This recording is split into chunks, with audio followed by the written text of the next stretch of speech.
The people who engineered your lunch, they didn't eat it. They never do. Welcome to Maestro Psychology. Today we're not talking about calories. We're talking about control and how one of the most powerful industries on earth has quietly rewired your brain for profit. Let me give you a specific moment. You eat a McDonald's meal. 2 hours later, you're tired, foggy, irritable. You haven't done anything difficult today.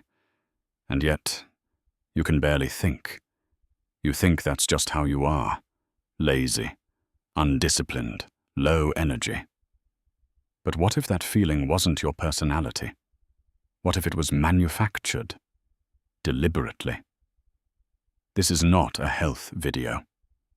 Health videos tell you to eat salad. This is a dark psychology video. Because what the food industry is doing to your brain, the mechanism is identical to any manipulation playbook ever written. Here's what's actually happening inside your skull. When you eat ultra-processed food, a chip, a cola, a McNugget, your brain releases dopamine, the same neurotransmitter released by cocaine, by nicotine, by gambling. Dopamine itself isn't the problem. Dopamine is how your brain says, "That was good, do it again."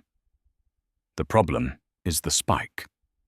Ultra-processed food creates an unnaturally sharp spike, higher than your brain was ever built to handle from food. And then it crashes, hard. The crash is what you feel at 2 p.m. after a fast food lunch. It's not tiredness, it's withdrawal. Your brain is now operating below its baseline, foggy, irritable, craving the next hit. Chris Van Tulleken, a BBC doctor, Oxford-trained, ate 80% ultra-processed food for 1 month. 1 month. His brain scans afterward showed measurable changes in his reward circuitry. He said it felt like an addiction, because it was. Now here's where it gets darker. A 2025 study published in Frontiers in Nutrition found this. Among people who eat ultra-processed food every day, 1/3 of their clinical mental health problems can be directly attributed to their diet. 1/3. Think about that. You go to a therapist, you get medication, but nobody asks what you ate this week. Nobody asks if your brain has had the raw materials it needs to function. The conversation never starts there. BDNF, brain-derived neurotrophic factor. Think of it as fertilizer for your neurons. It helps your brain grow new cells, regulate mood, and consolidate memory. Ultra-processed food actively suppresses BDNF production. You are literally shrinking your brain's capacity. Now I want you to understand something. This isn't accidental. The food industry employs thousands of food scientists. Their job title is literally bliss point engineer. The bliss point is the exact ratio of salt, fat, and sugar that makes a food impossible to stop eating. Howard Moskowitz. Remember that name? He's the psychophysicist hired by companies like PepsiCo to find the perfect bliss point in their products. He ran hundreds of experiments. He didn't call it manipulation. He called it optimizing the consumer experience. The food industry spends $4.6 billion every year on advertising. But here's the specific part. The majority of that budget targets children and teenagers. Why? Because the prefrontal cortex, the part of the brain responsible for rational decision-making, doesn't fully develop until age 25. They know this. They know that a 14-year-old cannot rationally evaluate a dopamine hit against long-term consequences, so they plant the habit before the rational brain even shows up. By the time you're 25 and capable of critical thinking, you've already been eating this stuff for a decade. And then there's the double hit. You scroll your phone while eating fast food. 2 dopamine triggers simultaneously. Your brain begins linking the food, the screen, and the reward into one behavioral loop. Breaking the junk food habit means fighting 2 addictions at once. That's not an accident either. A Brazilian longitudinal study followed children on ultra-processed diets into adolescence. The result? Measurably worse executive function, worse impulse control, worse attention span. The researchers used the phrase ADHD-like symptoms. The food is shaping who the next generation will become. Now let me show you the contrast, because this is the part that should make you angry. The executives of major fast food corporations, their company cafeterias, serve organic food, fresh vegetables, whole grains, no artificial additives. Jamie Oliver documented this pattern years ago, and people called him dramatic. Anna Lembke, Stanford psychiatrist, author of Dopamine Nation, says this clearly. We have engineered a world of overwhelming dopamine stimulation.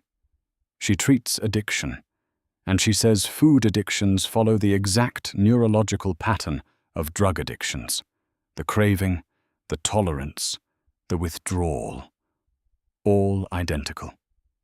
Johann Hari spent 3 years investigating why human attention is collapsing.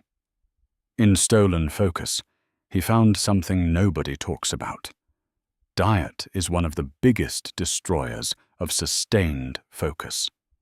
The blood sugar spikes, the neuroinflammation, the BDNF suppression, all of it directly impairs your ability to concentrate for longer than 20 seconds.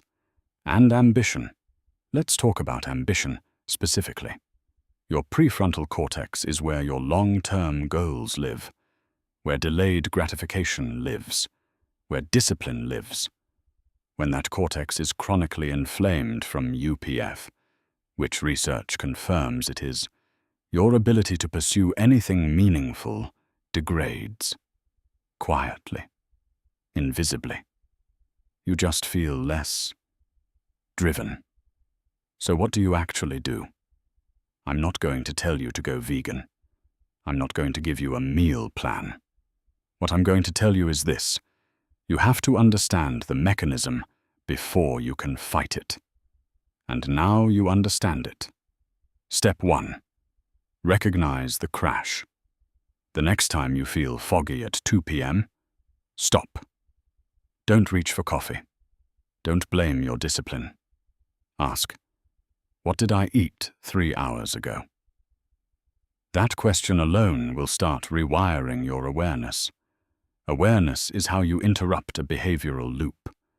Stéphane Guyenet, neuroscientist, author of The Hungry Brain, explains that your brain's satiety signals are being overridden by engineered hyperpalatable food.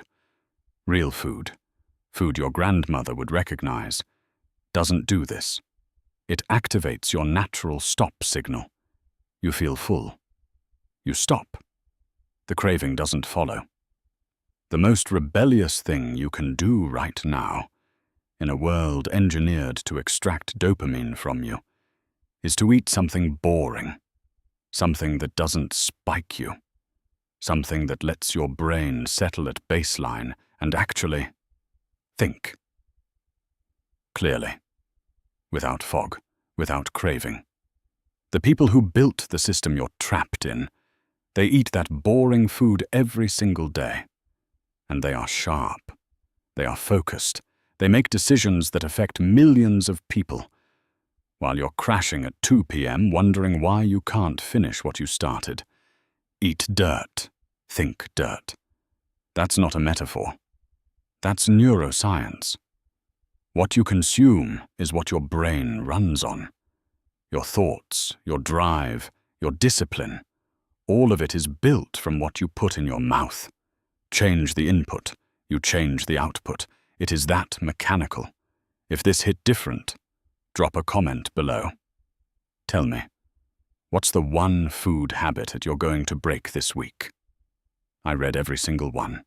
And subscribe, because the next video in this series is going to expose another system that's been quietly engineering your behavior. You won't want to miss it.